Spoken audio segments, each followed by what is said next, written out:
Welcome back to the Takeoff podcast. Welcome back to me from Nigeria, and actually welcome Shay back as well. She was in LA. True. So I'm very excited about today's episode. So as I mentioned, we have Shay, who is a career coach and expert. She provides some of the best career content on Twitter, hands down, in my opinion, personally. And a bonus, she's a fellow Arsenal fan. Yeah, unfortunately. I love that. So how are you doing today? I'm very, very good. Thank you. How are you? I'm good. So you were telling me that you went to the WizKid concert. Yes, right? I did. How was it? Amazing. And I also I didn't even tell you that as well. I went to Buju last night. Really? So I'm back from LA. It's been busy. That's why I'm napping in the middle of the day, because it's just busy. But yeah, WizKid was amazing. Oh my gosh. Yeah, elite man. He's my goat personally. Yeah. But yeah. Oh my gosh, that is great. Yeah, I do like WizKid. We were talking about it, like in terms of like the vibe of WizKid. You know, Davido's. Well, Davido's got a concert. Actually, I got an email. Like next year. Yeah, at some point. Yeah, so they just milking it. They're milking the vibe, and it makes sense. So if you listen to the podcast, the first question I'm going to ask you, everybody knows what this question is. What is your worst financial mistake? I do know this question, but do you know what? I was trying to think, and I was trying to not be like boring, basically. But do you know what? I'm actually quite good with my finances. Like really? Naturally, yeah. How is that quite possible? Dry. Like naturally, I remember my parents were recently saying to me like, they used to give us like £10 at school per week, and like give me and my sister £10. Yeah. My sister would spend it all in a day. I would literally spend a £5 in a week and save the £5, like from young. Really? Very boring, I know, but I know, it's so mad. But worst financial mistake, I would say, because this year's really been the year that I've been trying to do the whole like financial independence, like focus, like all of that stuff. So I think my mistake would be not investing earlier and like just saving in savings account, like no interest, all of that stuff. Okay. Yeah. So I'm only just like getting good at like investing, money working for me, that type of thing. Wow. Yeah. That's a good financial mistake. I was really thinking, do you know, I was actually trying to think, I think I bought like, if I really think, I think I actually bought someone like a gift that was like really, really expensive, like back in the day. Okay. But maybe I don't know if that counts. Yeah. Yeah. But other than that, like, no, I honestly can't think of anything. Wow. Yeah. Wow. You're good. Okay. I need to like get into this quickly. Okay. So where does that come from? Are your parents great with money? Of course, if you can't answer. No. Okay. Do you know? Yeah. My mum. I would say my mum's good with money. Okay. Yeah. Okay. Like me and my mum are basically twins. Like she's same like entrepreneurial sort of spirit, like but I think it's just like natural. Okay. I think it's just so like learned it from her, just like gave you the values, a good value. Lucky, you're very, very lucky. It is. I would say it's actually luck, man. Wow, that's fantastic. No, I love hearing that. I think that's probably the best financial mistake story I've heard. Okay. That's definitely the best. Man, that's funny. So I was wondering, in terms of, you know, can you give us a bit of an insight into day in life? Because, you know, you just got back from LA, you did 2 concerts. When are you actually back to work? I'm already back. Like, I'm You're actually back. Yeah, okay. I'm back. So is this day in the life of like, because, you know, I've got 9 to 5, right? Yeah, everything. Okay, cool. Yeah, no, that makes it sound really glamorous. Like, just come back from LA, like back to my concert. But that's not like normal life. So I was working today. I'm back at work, but I'm working from home. So usual job is in a tech company, so it's I work at Indeed. Okay, Indeed. All right. Okay, so this makes sense. There we go. Yeah, so I work at Indeed, and that's my 9 to 5. And basically, my role there is like sales, relationship management, just helping clients use Indeed's products, basically. So that's a lot of like presenting, a lot of demos and client meetings and stuff like that. Just basically, I like to talk, so it works quite well. So I'm just like chatting to my clients all day. Yeah. And then outside work, so the reason that we know each other, I guess, is the jobs with Shay stuff. Yeah. So with that is essentially just online content creation. So I help job seekers that are in transition basically go from feeling a bit lost to feeling like they have clarity and they get a bit more visible in order for them to find their dream jobs and you know, just feel confident to ask for the salary that they want for the value that they bring to the table. Wow, that's crazy. That's it. Yeah. So that felt like a lot. I mean, how much do you do? Because you're quite active on Twitter, right? Are you active on Insta as well? So I started Insta after the Twitter, but I actually can't think of maybe it's been a few months on Instagram, to be fair. Just recently, like I would. Maybe I'm so bad with time. Wait, maybe like June. Twitter. Twitter was literally beginning of this year. Really? Whoa, you blew up. Beginning of this year. Yeah. It was honestly so quick. And do you know what it is? With each platform, I basically have just studied loads. Yeah. Like a geek. I was studying like how to... I'm going to need to get some tips. Do you know what it was? So basically, So on my personal account, I actually did a thread which went viral, and it was about my mum. She was in hospital with COVID. Okay. So I did a thread, and I was thinking, do you know what? I really want to tell people about this job stuff. Like, I'm so passionate about it. I did it ages ago, but I did it on Instagram, and I'm so not creative. I just gave up. But then I was like, oh wait, Twitter is actually like, Twitter works. Yeah. So then after I did that, I was like, let me just do it. Let me just try. Started creating threads, started learning about how to like grow on Twitter and like reach people, and then literally grew this year. So I've been loving it. Fantastic job. Fantastic. But I was tweeting at a brick wall for days. So that's what it feels like, right? It's so weird, right? Like, it's like you are talking to yourself and like nothing comes, and this random traction out of nowhere just comes, and now everybody's retweeting your stuff. Man. Yeah. That's crazy. Great. Wow. Oh my gosh. So I was wondering, like, the passion for the career, where does that come from? Like, why a career coach? Why a career like tips and stuff like that? Good question. So the passion from that, I think it just comes from, like, I naturally like helping and coaching people. And then I actually remember one of my friends, so when we were in like sixth form, you know, when you go to uni, you have to do like a personal statement thing, and he had basically left his till like the last second. And he actually reminded me of this recently, and he was like, Shay, you literally like sat down with me and like wrote it for me and was asking me questions, and like we banged it out and I got it done. He was like, I wasn't going to do it, and I was like, right, like I didn't. So I think it was just like that, not that was the reason, but it's just kind of like, I just enjoy that type of thing, and I find it quite not easy, but I enjoy putting people's situations and stories into like words that they can use to sell themselves, basically. So that's where it came from. So I've been trying to do it like for a while now, and I think Twitter I found is just the easiest method to get my message out there. Twitter is very unique in a sense, because it's like when you're putting out your stuff, is like almost like you're talking to yourself, and then you're waiting for that response, or people see it and maybe they might not, but they're getting something out of it. So it's very interesting, and it's like it's got that whole like viral stuff. It's quite not easy, but it's likely that you're gonna get viral rather than like Instagram. I don't know, the algorithm on Twitter is very interesting. So you do career content. Do you offer any other services at the moment? So I actually don't, and I feel like you may be referred to me as like a career coach. But actually I would say it's like my made up job title. I would call it more like job search strategy, or like job search strategist. Because I do, like, if somebody asks me about what they can do with their career, of course I can help them, and I do know about that stuff, but I think where my passion lies is a bit more focused on that initial stage of like, okay, how do you tell your story? How do you position yourself in order for you to get a really good job? Like that part is my focus. I can do the rest of it, but I don't, like, I want to stick with that.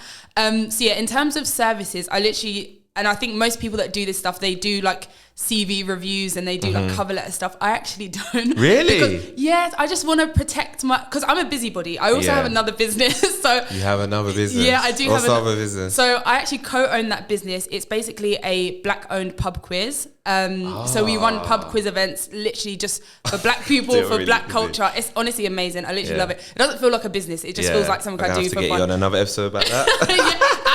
Absolutely. But so that's what I do on the side. So I'm like, I don't want to, first of all, like, give people bad service. You know what I mean? Because I'm so busy and I'm like, I get behind. But then also just to protect my mental health and protect me. Do you know what I mean?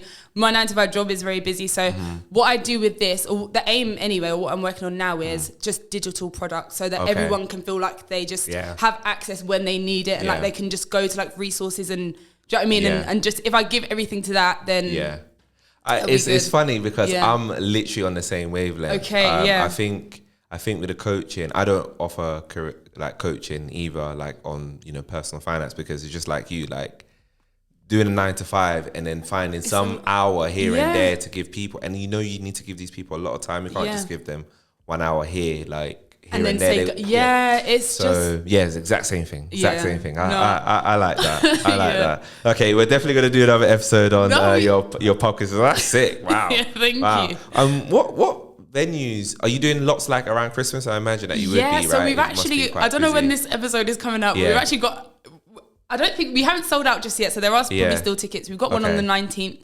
Okay. And it's literally around the corner from here, actually. This episode will be out, before the 19th. Oh, okay, So if there's still tickets, it's called Party Here. Party Here, okay, wow. PRTYHERE. Oh, well, I feel like I've heard of that. Maybe, but we're literally, it's in Akinleway, our venue at the moment. So. Oh, really? Oh, it's great vibes, if I do say so myself. Okay, wow, that's fantastic. No, loving that. You're really busy. You got 3 jobs at the moment. I'm just a busybody, but. Oh man, that is jokes. Okay, so like, you know, honing in on like the job search stuff. Yes. Right.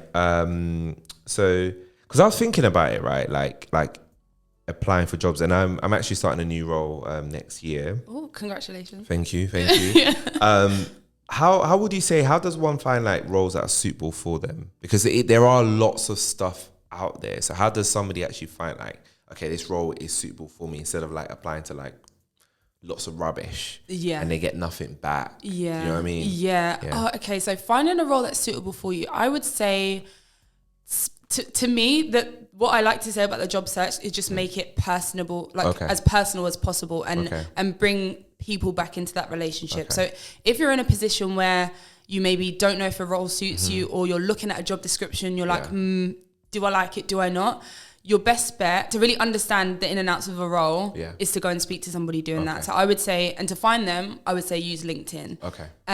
Because like even in your role at the moment, your job description that you had when you first started, you probably read it and you were like, okay, I can probably do this. But when you actually started the role, it's different. It's going to be so different. Same with me. Like people ask me about how my 9 to 5 is, and like I'll be able to say things, and there's just different elements that I can give them to make them understand how different it is from like just a sheet on paper. So that's definitely something I would say to understand the role.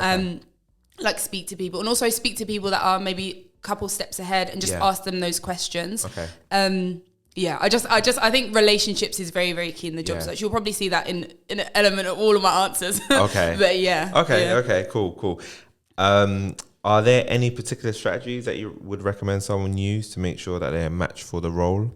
A match for the role. Okay, strategy. So I think in terms of strategy, I would say if you look at a job description, you break it down, I feel like you need to understand what the role is asking you to do, what challenges you might find in the role, for example, and then also break down your experience, and then try and like break that down as well. So just so you have like an alignment across all things that you're trying to do. Because I think that's where the problems come in, is where there's just a lack of understanding, or like a lack of, there's no marriage between like your previous experience and like what you're looking to do next. But in terms of strategy, so is this like in terms of making sure that you find the right role, or is it in terms of... in terms of making sure that you find the right role? Because I think, because I'm thinking along the lines of like, you know, some people want like a career switch. Some people like, they want a promotion, like by applying to like a new role. So how do they like make sure that they find the roles that kind of maybe aligns with what they have to offer in a way to make themselves successful, get an interview, and, you know, things like that? Got you. So in that sense, I think with finding a role, especially with the strategies that I like to use in the job search, it's all about like quality. Quality so like, instead of quantity. Exactly. So like not CV spraying or anything. So it takes a lot of time. So with that, I would say with any role, or like making sure it's a match for you, I would always think about what you want to spend your time doing, what you naturally get complimented on. And like, and if you don't know, it's a matter of asking your friends, asking your family, asking your colleague, your like colleagues, if depending on what stage of your like career you're at, but asking those questions and saying, okay, if you could put me in a role, what would it be? Or what do you think, like what would you say to somebody else if I wasn't here that you think I'm really, really good at? Because that way you're gonna like, I personally think that like, you know, follow your passion and stuff like that. Don't really love, because it's like, okay, how do I know what my passion is? I think it's more just like find what you're naturally skilled at and just kind of try and align that with roles you see, basically. That's what It's funny because, you know, the passion thing, I've been thinking about it a bit more, and I think passion is an interesting word, because there's a lot of people out there that do stuff they're not passionate about, and they've done it for a long time. So I feel like passion, not to say that like you should do something that you absolutely hate, but I feel like maybe in this day and age, I'm gonna say day and age, I think everybody's sick of this day and age. This day and age. This day and age, I think a lot of people I think we overestimate this passion thing a little bit too much, because you can fall in and out of passion for things, and there's reasons why, you know, like for instance, you could be passionate about something because it pays you a lot of money. That's the truth. And you might not be passionate about it because it doesn't pay you a lot of money. You're like, look, I'm working super hard, right? I'm not getting much from it, and do I even like doing this anymore? You know. And also as well, like a lot of people, I find when you are super passionate about something, then you monetize it, and then like you're just being demanded to do this thing that you loved at one point. It kind of takes the love away from it, because you've like turned this thing into like your bread and butter. Do you know what I mean? So sometimes it really, really works out. But I think for people that are just like, you know, starting and they're like, right, where should I look? And people are like, find your passion. It's like, okay, what does that mean? Do you know what I mean? Like, it's just like that doesn't mean anything. Honestly, I feel like it's a cop out in my opinion. Do you know what I mean? Like, find your passion. I think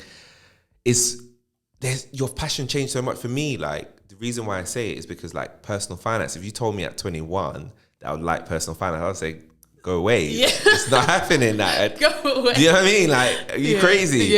But now I love it. Like, you couldn't separate. Come on. Yeah, because I became good at it.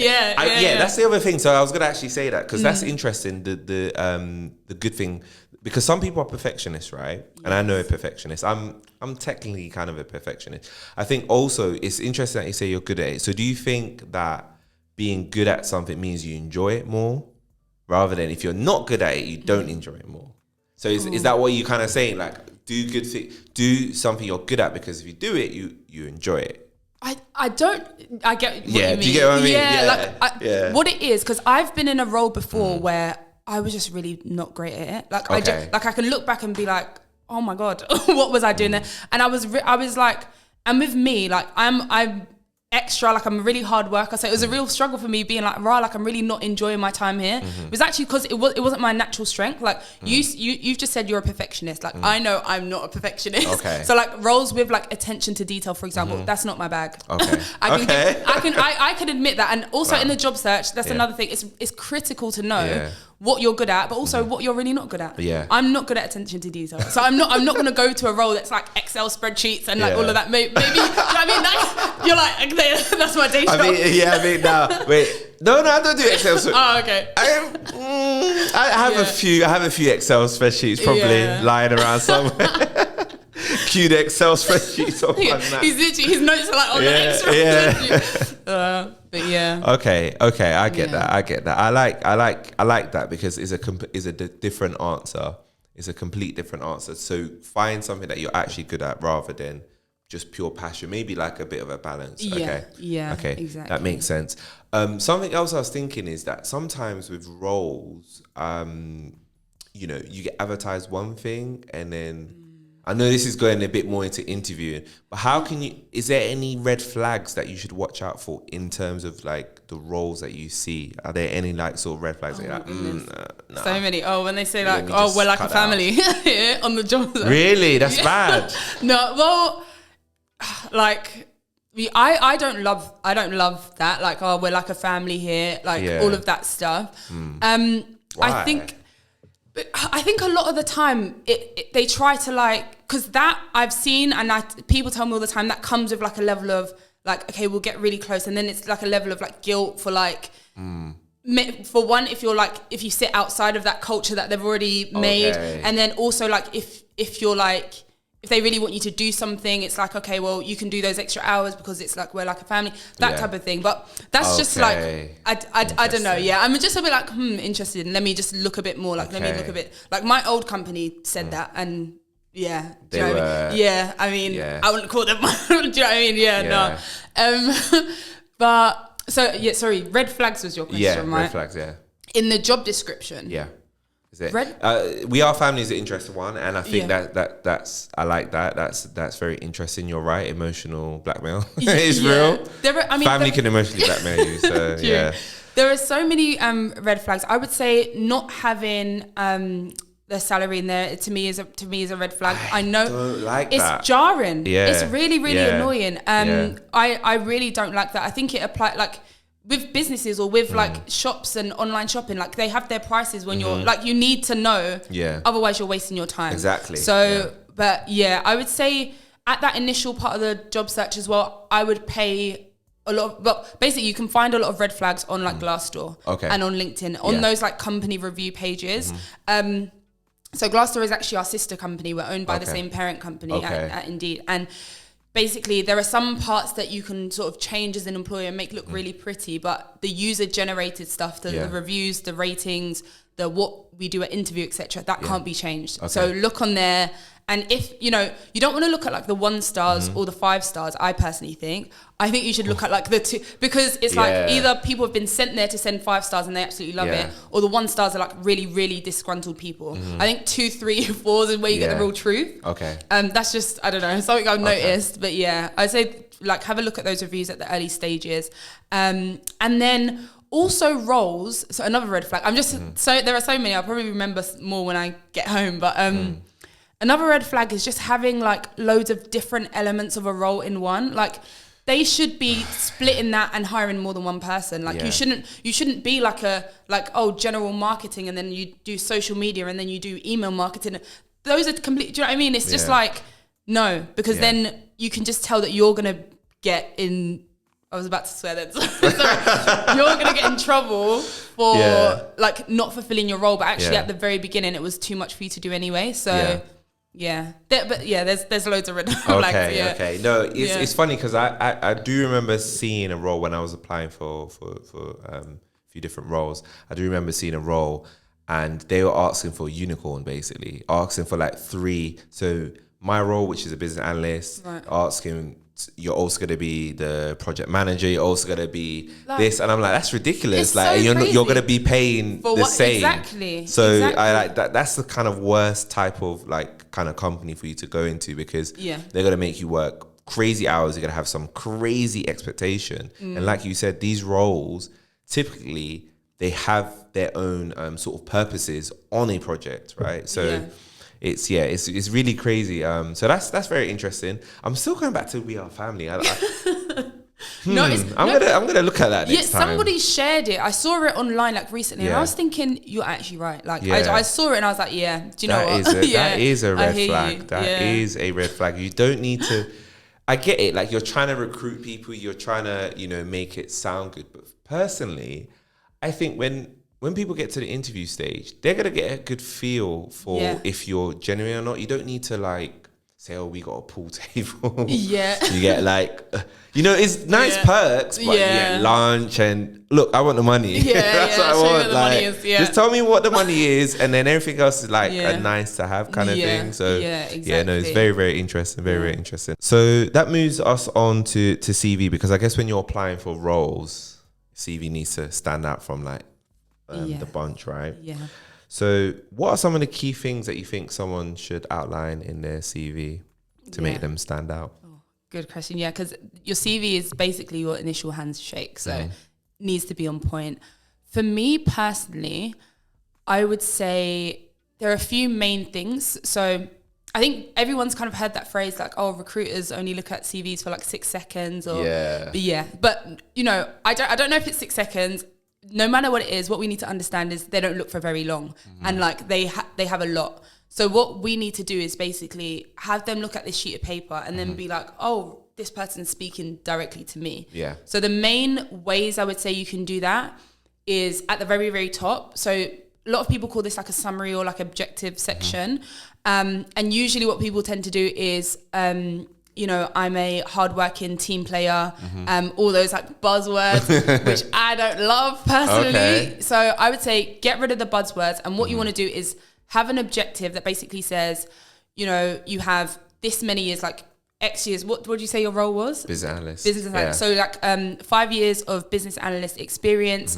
And then you want to say an achievement. So something that would count as an achievement for your role, which I don't know what that would mean, but like something that would be helping clients deliver software or something like that. Yeah, exactly. So like, but then you want to say like how many clients on average, and like if your measurement of success was like is it called like NPS or like, you know, client feedback or whatever your level of success is in your specific industry, you want to include that in there as well. Okay. And then also you want to include like keywords from the job description so that you get like actually searched for. Okay. And then like the last part of that objective section should say, now looking to leverage my skills at a blah, blah, blah company. Right. And then in that blah, blah, blah company, it needs to be, so say you were applying to eBay, for example, eBay, you want to say like looking to leverage my skills at a e-commerce company or like an online, do you know what I mean? Like you want to be that specific so that when that person looks at that, they're like, oh my God. This person is actually applying, they made an effort. Do you know what I mean? They're actually, they've got the experience, they've used the keywords and actually let me speak to them because they're like, they've made an effort to speak to me. So that's because that's at the very top. Yeah. Some people don't even have that, but I would always say some people don't have summaries. Yeah, some people actually don't include summaries. So I would say always have a summary, but just make it like if you say hard working team player, it doesn't tell me anything about you specifically. Yeah. It really doesn't. Like I should hope that you would be hard working. Like I'm punctual. Like I would hope so. Yeah. Do you know what I mean? So don't include any of that because it just does. You're wasting space, and you want to make the most of that space. So that's the first thing. Or more things that recruiters, hiring managers would look at would be job titles, 100%. So I would say be free to amend your job title. Okay. So as an example, so my previous role, I was called something called a financial engineer. Financial engineer. Yeah, and I told you I don't do like that all that Excel stuff, like anything. Financial engineer. Yeah, it wasn't that in the slightest. It literally was a business consultant like type role, but for some reason but that was so company specific. Like everyone in my position was called that, but outside of that, it doesn't mean anything. And I think it's I think it's like a JP Morgan or somewhere like that. I think they call people like VPs like really. Just like them City, I think do it as well. Yeah, all them investment. But like outside of that, you might be called something else. So I would say. And I don't want to get into too much of like, you know, ATS, like applicant tracking system stuff, because I think that's quite boring. But all you need to know about that is that when you apply for a job, there's going to be loads of you. So what recruiters do is they search for you based on relevance. Yeah. So what they're actually looking for. So say I always use marketing manager for some reason, but say they're looking for a marketing manager. If you were called like a marketing exec, but somebody else was called a marketing manager, but you both had the same role, what they're searching for is what's going to come up. So you always just want to make sure you're matching up. Obviously don't lie, but just make sure you're matching up with what's going to be searched for so that you're more likely to get found. So that's another thing. And then the last thing I would say there's loads, but the last thing I will say on CV is probably to make your experience really punchy. So don't just describe. Okay. Don't just describe your responsibilities. So like if you were working in finance and you were responsible for like auditing for companies, people might literally write responsible for auditing. I don't know. But like rather than that just being, you know, just having that as a description, if you and 10 people literally had that, it's like it's hard to compare. It's just so hard to be like, right, this is my superstar. Rather, you need to be like, right, did the audit, this was the results, and you know, this is what happened by, or do you know what I mean? Like, give some tangible results, include numbers, and it's very easy in a role like sales, for example, to be like, oh, okay, I attained quota to 127% by doing this webinar or blah blah. It's very easy to like do that. In other roles, you need to dig a bit deeper. So like if you're I pull, because I speak to so many different people and I've got so many different like jobs in my head. Love it. But it's like, so if I was in like UX design, for example, and I might not have like any numbers to do with my role, what I would do in that case is just go and ask questions. So like I don't have numbers in my exact role, but maybe I do a design, I hand it over to marketing, and then they have measurements for impressions something got online. I would then, those are the numbers I would take. So you have to go and ask those questions. And I know it does sound like a lot of work, but I'm telling you, when you do the work up front at the top end, when you're changing around your CV, it works because then you have those stories to tell throughout the whole job search. So it is a bit of work. I think with most things I say around the job search, I'm like, put in the work, but that's when the higher salary comes. Do you know what I mean? Yeah. So Wow. Yeah. That's so much gem, so much value. Love that. I've learned a lot. I might tweak my CV for the next job. If I leave, I don't know. Sorry, new company, I probably won't. We'll see what happens. I was just thinking as well, like as you were describing, like the different areas. I do agree that I feel like summary is very important because that's the first thing that they see at the top. Yeah, very, very important. I do also like the fact that you mentioned measurable results, because that is quite important. It's more important because it's showing what was your impact.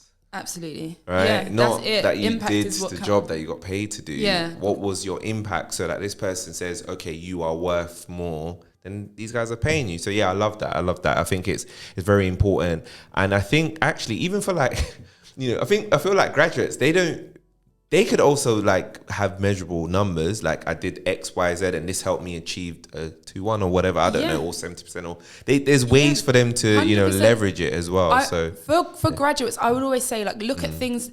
To be honest, I think for everybody, I think side hustles are really important. Like loads of people have side hustles at the moment. You could get numbers from those. Yeah. Any presentations that you do in uni, for example, like any data that you collect, like even research that you do on like your dissertation, you could say like how many people you surveyed. Like there's so many numbers you can pull from your experience. It's just a bit of effort to do it. Yeah, it's just effort. It's just effort. And people don't want to sit and think like, actually. But yeah, it's all, I always say like, think of the measurements in anything, like the scope, the scale, that type of thing will lead you to numbers. Okay, cool, great. Another thing I was thinking was 1 page of CVs. What's your thoughts on that? Is it essential or not? Yeah. Do you know what? I think if I actually search, I probably have a tweet saying, oh yeah, try keep your CV to 1 page. But actually, I don't think, like my CV isn't 1 page.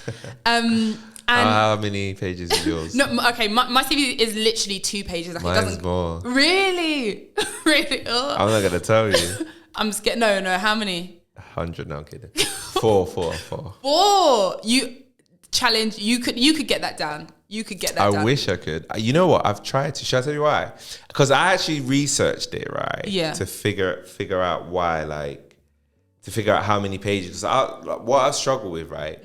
With my work is project based. It's very project based, so it's difficult, right? Yeah. It's not like I'm not doing like a set role, and then it's like I do a role on projects. So I can't even put all my projects on there. I've done I've delivered a lot of projects, so it doesn't even represent everything. So I try and put the key ones, and then I'm trying to do it for. I think I've even my previous companies. I haven't even included projects on there because it's like I can't. I mean. I landed the job with it, so it worked. It works. But I do want to minimize it. Like if I can get it to 2, 3. So you don't believe that 1 page is... Yeah, no, I wouldn't I'm not going to say like, especially for those that are past like university level and have a few years experience, like it doesn't need to be a page. Yeah. What I would say is challenge yourself. I think especially if you're not like super senior and stuff like that, I think, and it's also for people that are reading it. You have to remember they're not going to be reading through all of it. They're really not. Maybe at the later stages and if you have really cut it down, then you can send them like a modified CV. But I would say, I mean, there is no exact, like I would say 2 is fine. I have 2. I think it works fine. Yeah. I think if you're going above that, try and challenge yourself because as well with CVs, what you have to realize is that it should be about the job that you're applying to. Like it's not just your life story about all of your experience. If what you've done, for example, your projects, right? If you've done a similar thing in quite a few projects, you don't need to include it again, because they know that you have the capability to do that. So include the responsibility, have the achievement that you've got, and then if you find you're repeating yourself or doing like similar behaviors or responsibilities, you don't need to include it. And then you can also have like a professional accomplishment summary section, like achieve, like you can just bullet point it down, because really, and this goes back to the ATS applicant tracking system stuff that I briefly mentioned. Really, when they search, they don't just search for job titles, it's also capabilities and like, you know, for example, what's a key responsibility from your... oh my God, you just put me what do you do in your day-to-day? You could say requirements engineering. And there we go. Requirements engineering. Yeah. Requirements engineering. See, completely not technical here. But for example, if that's a major part of your role, if you have that literally once there and you've written requirements engineering under one of your roles, you don't need to repeat it again and again. But then if there's something that's like, you've done in one of your projects that's literally completely outside of that business process and stuff you literally don't need to include it because and this is my thing about applying to jobs, it should be focused on that one job. And I'm very much like tailor. That leads me to my next question, which you've kind of already answered how about so you're saying that we should, for every job you apply to, you should tailor your CV. Am I gonna? No. Do you know what people? I'm not attacking. I'm just asking. People can hate me for this, but So I would always advise people on the approaches that I take. And that's what's, you know, I've seen success and what I see people do and they get success from. I do think you should be tailoring for, I would say, each role. If not each role, then each type of role. Because a lot of people don't know exactly what like role or industry they might be. So for example, when I was applying to my previous role, like I was applying for tech companies, like tech companies in HR, which I ended up in. I think I actually applied for like 8 roles and they were all like similar. What roles? I applied for like a startup in like the event space. So like, just like that sort of, those like niches. I think, because you know I spoke about the objective and like summary, and you're saying I'm looking for a role. So if you're doing that approach, you kind of do need to tailor. But it's not saying tailor the whole thing. The main things that I would say you need to change are that objective summary. So where you're aiming it to, like who you're speaking to, the job titles if necessary, and then also your achievements. So looking through your roles and responsibilities and of the job description, and then making sure that you include them in your CV. So those, like, you should be tailoring quite a lot, but not absolutely everything. Like, you don't need to create a whole new CV every time you apply for a job. You can have a mix and match of everything, right? Just copy and paste. Genuinely, I had like mine would say like Shay Loco CV dash company name. Like it would literally be like that specific. Because when I do a job search, like I literally applied for 8 jobs on my last job search. I had about 6 interviews and I was picking, like that's how precise and like specific I think the job search should be. So I mean, it works for you, and it's working for people that follow you. It's clearly there's clearly something to it. It's not a bugbear of mine, but sometimes I have done this, and when I see the cover letter, I'm like, and it's not mandatory. I'm not touching it. What do you think? What's your thoughts? Should you attach a cover letter even if it's optional? Obviously, if it's mandatory, you've got no choice. But if it's optional, what's your thoughts on that? If it's optional, this is, I don't know why I'm finding this tough to answer, because I know it's hard because I know a lot of recruiters don't read cover letters. Really? Yeah, like I saw a stat somewhere, and also like I'm not a recruiter as well, but it's just, you know what I'm hearing, but like. But I can imagine they ain't reading that. I wouldn't. You know what I mean? I was going through my CV. Why am I reading another cover letter? Then I have to go through a CV. You possibly made your decision on one, so you're not going to do both, right? Like if you've seen a cover letter, that's good. You might scan it quickly. Do you know what it is? I would say, so the times I would advise people to write cover letters is if it's a really competitive role.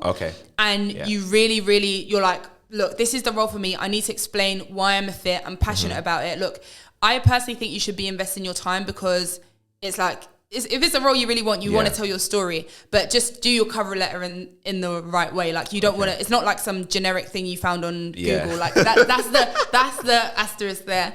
And then another time where you should be doing a cover letter is if you're transitioning industry, because you need to, with that, I always think there needs to be like okay, here's my CV, but also this is why I'm relevant here. Okay. Do you know what I mean? Like if you're just changing over, sometimes the CV might not be strong enough. So you want to take every opportunity that they're giving you to be like, this is my story. Here's why I'm a fit. Okay. Yeah. That makes sense. No, I like it. It's great in those instances. Changing your role. And what was the first instance that you mentioned? Changing your role, and if it's just like it's a really competitive company role, that you really, really want. That does make sense actually, because you're right, because like Google, Apple, all these places, Microsoft, they're gonna get lots and lots of, even the big four, which I work at, they lots of applications. So you've got to stand out. Absolutely. I was gonna add something. I mean, the reason that I'm not like, cover letters, is because something I like value higher than that is literally reaching out to the recruiter. Really? Oh, do you recommend that? 100%. Really? Yeah. Okay. Why are you surprised? I'm surprised because I've never done it. Okay. Right. I've never reached out to a recruiter of a company. Right. And I've never actually heard of people who do that. That's very, very interesting. Yes. Okay. So this is based on companies that you definitely want to work for. There's a role there. Okay. Explain the process. Yeah. Okay. So this is based on, so the rules around reaching out directly to a recruiter, and this, when I say recruiter, it's internal recruiter that looks after the role that you're applying for, right? Is you need to have tailored your CV. Okay. Like you can't, if you're still in that, flinging out generic CVs, I would say don't do it, because it's not going to be a great return. I would say tailor your CV, and then 100% make sure it's the right recruiter for the role. Okay.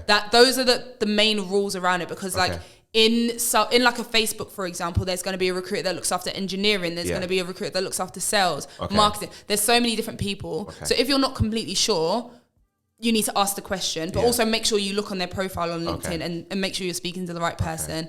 And then also, when you're applying for jobs, I literally love LinkedIn to apply for jobs. Is LinkedIn the best, do you think? I really like LinkedIn. What about you know what I was going to ask you? I know. You know what? I've used it before. I use it. No comment. No. Yeah, I'm not gonna put you in a compromising position, because that's not fair. No, I would say all of the job boards, all of the job boards, any sort of niche job boards for your industry, Then I would say Indeed, absolutely, Glassdoor, absolutely, LinkedIn, absolutely. And the reason I really love LinkedIn is because, again, like I say, I love connecting with people.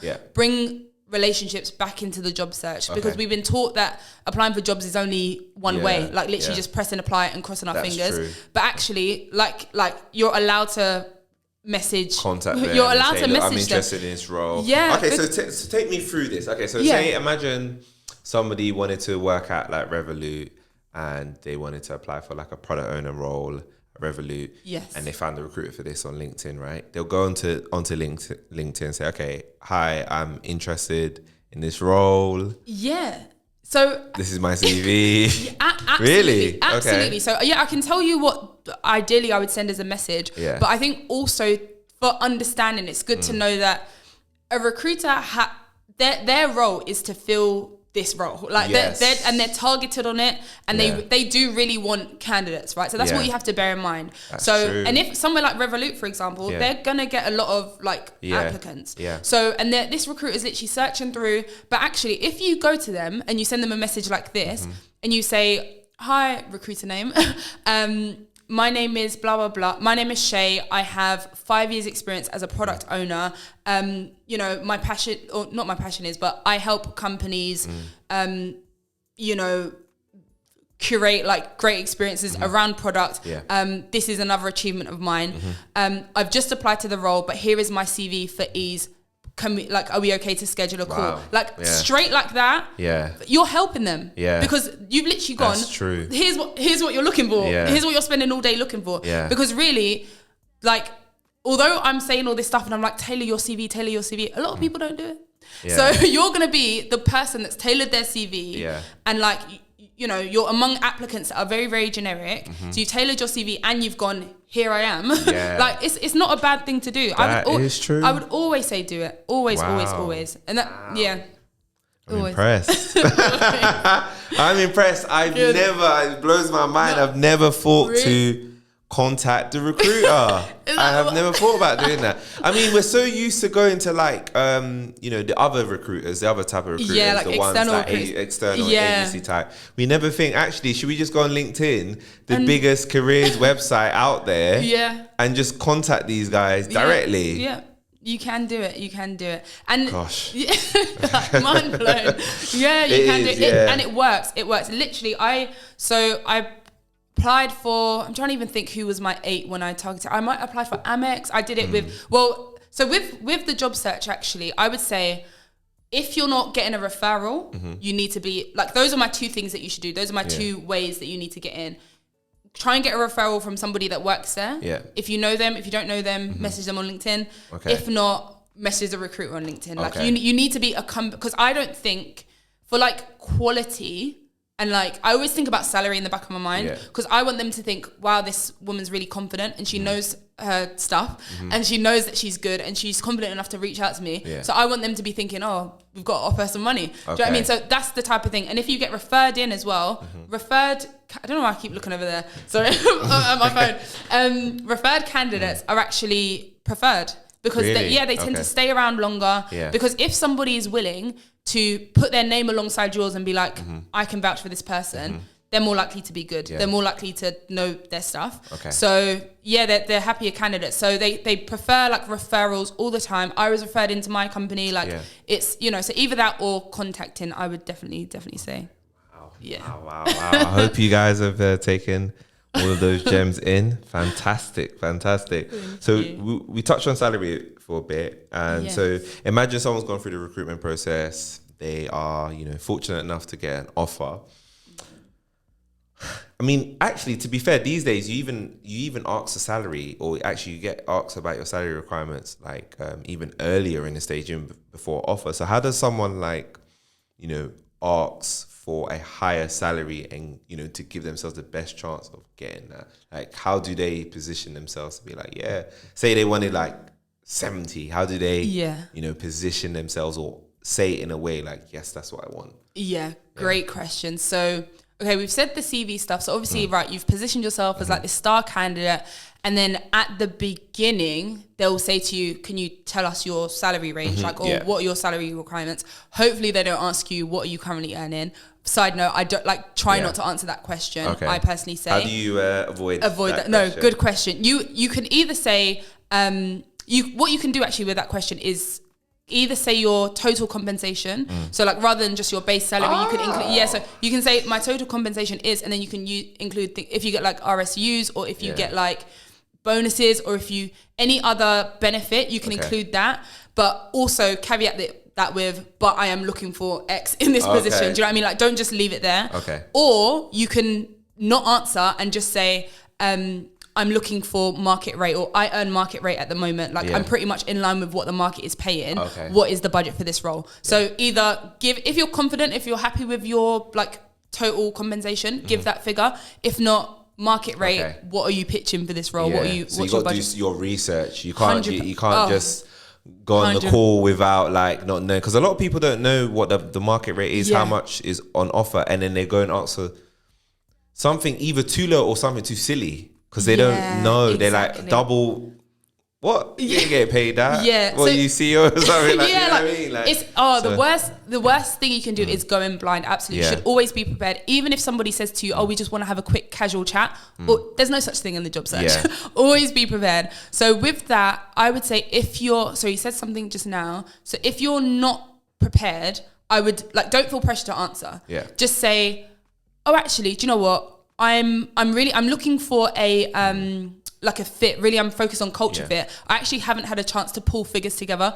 Can I come back to you after this call? Like don't feel like you have to be like, oh yeah, 60k. Like you don't have to like just jump out with a number, because that's kind of what they want to do as well. And they want you to just like say a number and sort of get that out of the way, but don't feel like you actually have to blurt out a number basically. Okay, cool. So research is key, but if you don't have research, just tell them to call you back, or you know, like you said, wow, you're good on your feet. You're good on your feet. Oh my gosh, that's bad. Okay, so we were talking about positioning yourself in the best salary. Is there any other things that you could do? So we talked about research in terms of positioning yourself. Is there any other things that you could do to position yourself to get the best salary, you know, possible out there? Yeah, absolutely. So I would say it still coincides with research, but I would say salary, like asking for a good salary comes from leverage, and you need to be confident in your numbers. So you need to have spoken to somebody internally.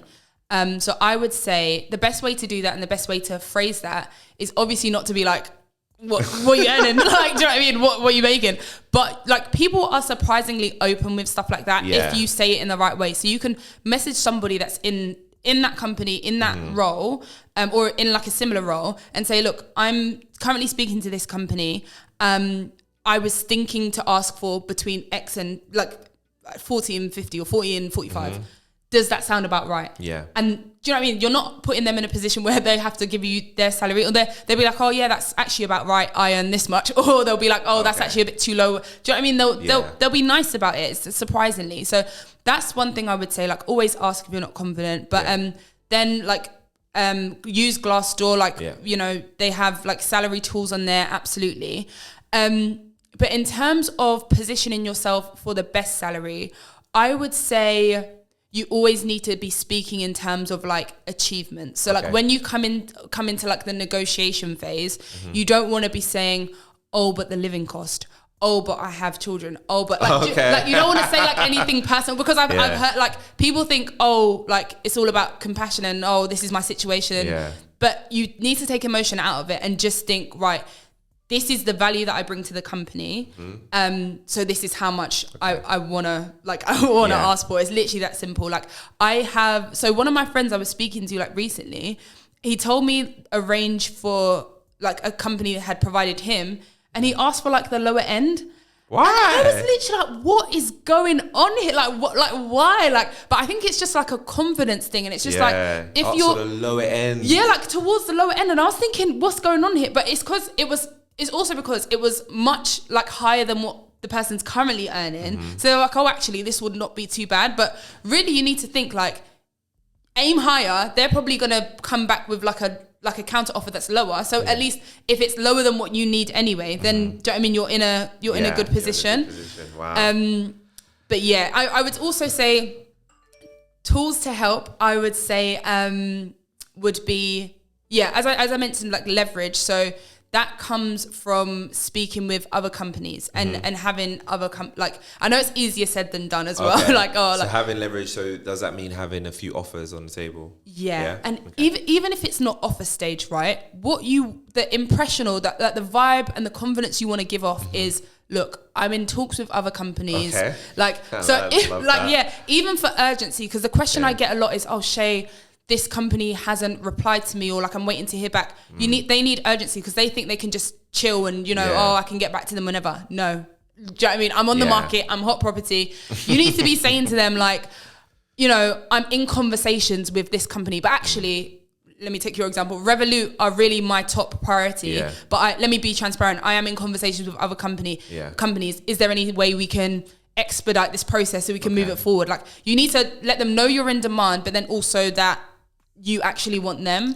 It's just striking that balance. I love that. Yeah. Wow, that is oh man, the gems is mad. You know, because when you were saying about the salary, it made me think of a friend of mine, because he had that kind of situation. What happened was I don't know how this happened, but he was doing it through like a recruiter, an external recruiter. He earns a certain amount, and he told the external recruiter how much he wants, which was higher than what he was earning. Which they then communicated to the company, went through the interview stage. They proceeded to offer him the total package was 7K lower than his base, even though they knew what he was on currently and what he asked for, and it was a step up. It was crazy. Wow. Yeah, it's a big company. I'm not gonna mention who it is. I'll tell you offline. Okay. And he literally went through the same situation. It's funny because he said that he was gonna because he had been speaking to somebody really high up at that company. He wanted to message them, and he was going to ask them, like, you know, for advice. Like, do you think, like, what's going on here? Is this, like, normally what the rate is? So it's interesting that you mentioned that. It sounds like it's a good thing to do. Yeah. No, absolutely. Like, asking is so key. And also with your friend, I mean, he probably did, but I always tell people, like, always go back another time. Like, if you've said what you want, they've come back with an offer, you need to be going back and forth because it's like a conversation, and these guys are used to it. Like, especially, I mean, I'm talking to people that are like, you know, in maybe a sales role or like like something like partnershipy where that's expected in your role anyway. So you need to be showing that you can do it. Yeah. But also, like, they are absolutely used to it. Like, they're going through so many candidates. They're used to having these conversations. They're the professionals. Your offer isn't suddenly going to get taken off the table just because you go back again and ask. Though, and it is. Does it happen?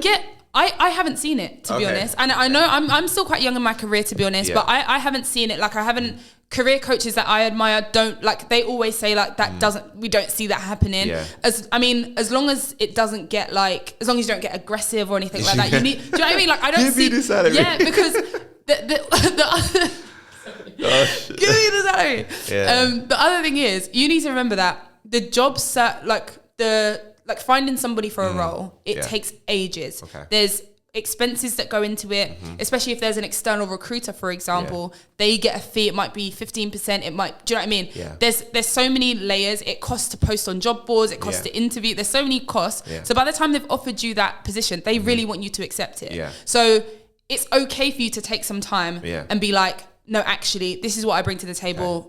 Do you know what I mean? Can we do this? And speak with confidence and be like, you know, this is what I bring. These are my achievements. I'll be happy with this number, like that sort of thing. Okay. Yeah. Cool. So negotiation, if you get lowballed, negotiate all the time. Okay. Yeah, absolutely. No, yeah. I actually don't know what's going on with that. I need to find out. But yeah, they didn't offer more, I don't think. Really? When he went, they were making excuses. Yeah, it was quite crazy actually. Wow.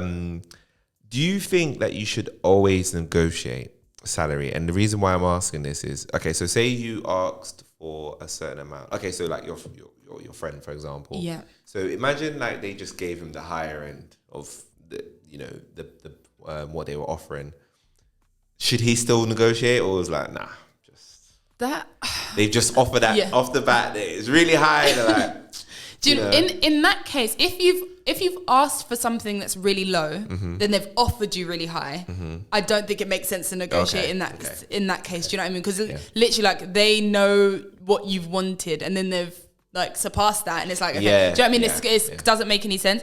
But I would say, in most other circumstances, even when you haven't told them what you want, and they've come back to you with a salary that's above you, like what you would like, I would say even negotiate in that. Yeah. Okay. I would. And it's for two reasons. One is because of your lifetime earnings, because the more you negotiate, the more it helps you in the roles after. Yeah. I would say that's the first reason. And then the second reason is literally just for practice. You need to, you're gonna have loads more roles in your career, so you need to get into that space where you're comfortable having those conversations, and it doesn't feel weird for you to be like, actually, can I have 5K more on top of that, and then I'm going to accept this offer, just for practice. Yeah, I like that. I love that. So I think for a lot of people as well, because we talk about negotiation, I think it feels like it's a bit more natural to do it when you are applying to a new job. How about like at your current company? I feel like that's where it becomes quite challenging for some people. Some people are like, how do I justify asking for, more salary? How can someone, how does someone navigate that conversation and then, proceed to asking for more salary? Yeah, great question. So I think this kind of goes hand in hand with like a promotion scenario as well. So I would say as soon as you realize maybe you're being underpaid or you want some more, that very day or the day after, I'd say book a meeting and have that conversation. Okay. And in that conversation, you need to say that, because basically you don't get promoted and an extra salary for kind of just doing the bare minimum, because that's what you're required to do. Yeah. You need to show evidence of you doing the requirements of the role, but also things that you've done over and above. Okay. So have you facilitated the training? Have you helped somebody on board? Sorry. Yeah. Whatever it might be, like even if it's something that's standard of a role, but have you done it really, really well? Like you need evidence, because you can't just be like, give me one. Like it just doesn't work like that. So you need evidence. So I would say do that at the time. Unsurprisingly, that might not work straight away, because it's like, but you can't just pick a budget out of your back pocket. So what I would then say, if they come back and say no, or if they come back and say, look, we don't have the budget, the next step for that needs to be, okay, so in 3 months' time, I would love to, and this is what you say to your management or who is having the meeting, in 3 months' time, I would love to revisit this conversation. Yeah. I would love to come back, and I would 2 or 3 months. I think 3 months is like a sweet spot if your situation allows for you to wait that long, basically. Yeah. But I would say, in 3 months' time, what would I need to do, or what would you need to see from me in order for me to be able to make in this specific number? Yeah. Then at least and ask for 3 things. Then at least you have those 3 things, and it's literally like a tick, tick, tick. So then when you get there, they have nothing to say because you've done those things. Yeah. So that's how I would navigate that conversation. Wow. Yeah, that is one of the most interesting conversations, because I feel like a lot of people are scared to have that. It's terrifying. Yeah, it's terrifying. It is terrifying. It is terrifying. Like, how can somebody, do they just book the meeting and just like, you know what, I'm just going to book it in, and then they force themselves to almost have that conversation? No, do you know what? It could be in like a one-to-one with your manager. And I know I said like as soon as you have that thought, book that meeting then and there, but obviously prepare what you're going to, like on that day that you book the meeting, you need to prepare. Okay. So yeah, I would say, if you have like monthly one-to-ones with your manager, have that conversation there. If you want to have it like as a separate conversation, you might send them a ping and be like, I really want to speak to you about my progression and what what my future looks like here, etc. Okay. And then you get to planning, and then at least you have that timeline to do that. Okay. Yeah. Gems, man. Bare gems. No, thank you so much for joining. This is why I wanted you on. I'm not surprised why you grow so much on Twitter. My gosh, I've learned a lot. And I mean, I would say like in my career, like I feel like I'm doing well, but I've learned so much. I'm like, wow, maybe I could have even got even better. No, I'm sure you're clearly smashing it, man. Oh man, no, you too. And I hope listeners that you found this very, very useful and insightful. So what do you have planned next? Oh, good question. So as we spoke about at the beginning, like I don't do one-to-ones or like CV coaching. So I am in the process of recording a course. Okay. It is very, very, very nearly ready. The plan is to launch it in the new year. Awesome. So it's going to be called the Job Search Lab.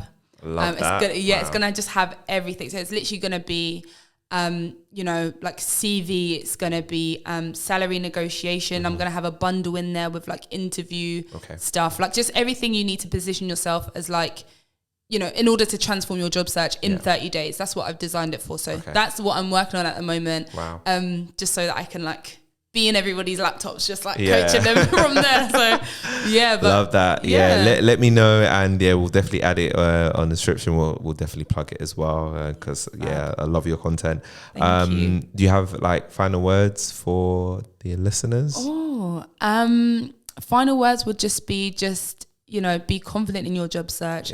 There's always something in your background, in your like what you've done previously, in your experience, in your side hustles, wherever it might be. There's always a story that you can tell. So just go out and just ask for what you're worth. Love that. Ask for what you're worth, people. Oh man, thank you so much for joining the podcast. You should do more podcast episodes. Anyway, we're gonna bring you back for another one. Listeners, I hope that you've definitely enjoyed this episode. Shay's dropped lots and lots of gems. I'm probably gonna have to listen back to it as well, just to and I'm gonna share this with my friend that we mentioned on the podcast. But thanks so much for listening to this episode, and we'll see you next week.